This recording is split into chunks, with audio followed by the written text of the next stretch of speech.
So what specifically are we talking about when we talk about healing in the therapeutic or spiritual sense? And how do you start doing it? Well, what we're not talking about is fixing something that's broken, right? Or tending to some kind of wound. And I know there's a lot of language out there about, psychic wounds, mother wounds, father wounds. It's fine to talk about it that way. But let me tell you what we're finding in the Killaby inquiries. What can feel like a wound is typically a pocket of unconsciousness, right? Which means a set of beliefs that's sort of lodged in the body that's keeping us from accessing buried emotions, right? Which is what hurts. Buried childhood emotions and the repression of them, which is the constant compulsive holding down or back of these feelings, is painful. And they're also what account for most forms of suffering in adulthood. Depression, anxiety, addiction, and chronic pain, among other states, aren't technically things that need to be healed because they're symptoms of emotional oppression, right? It would be like saying, you need to heal your red face when really what's happening deep down is you're holding your breath. What we really need to do if we want to end our suffering is to make the unconscious conscious. What this practically looks like is identifying all the ways in which we've been programmed, which means all the things we've been conditioned to believe for our entire lives, and challenging that programming as a means to get to the buried emotions in the body that are unconscious and driving our suffering.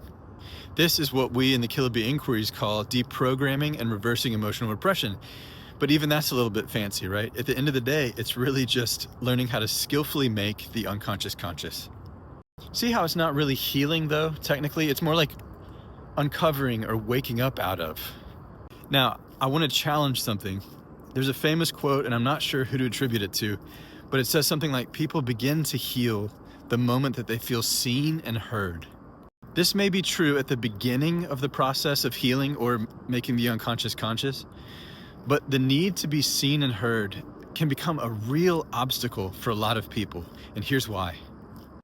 In childhood, the earliest way that we learned how to get our needs met, how to be seen and heard, right, was to suffer, which is to say, to either identify with emotions, like to scream and cry and yell, or to hold back emotions, right, and hide how we're feeling. By the way, this is the origin of like the good girl and the good boy, or the bad girl and the bad boy, right? We're still doing this as adults. And this is why we want to avoid building dependencies in our emotional repression work, because if we keep meeting your need to be seen and heard, instead of pointing you to the buried emotions that are driving that need to be seen and heard, then we're reinforcing your repression and enabling you to continue to suffer in order to get your needs met. People have a really hard time with this, and I understand why, because the current mental health paradigm is built on meeting that need, right? It's built on the relationship between the therapist and the client, where the therapist listens and the client talks. What we're saying is that's a good start, but if you're not including the root of suffering, which is emotional repression and buried emotions in the body, in your process, then ultimately you're not going to be able to end your suffering that way. Think of it this way, it's like harm reduction. When you're on a really hard drug like heroin and you're trying to come off of it, instead of stopping everything all at once, you might smoke a little weed in the process of getting sober from heroin, yeah? It's reducing harm. So this is the same thing. Maybe you're alone and suffering, and so the next step is to reduce harm and find someone to see you, hear you, understand you, hold space for you, attune to you, right? This is the less damaging drug. But ultimately, if your goal is to end your suffering, wouldn't you want to resolve whatever drives the need to be seen and heard, yeah? Can you imagine that?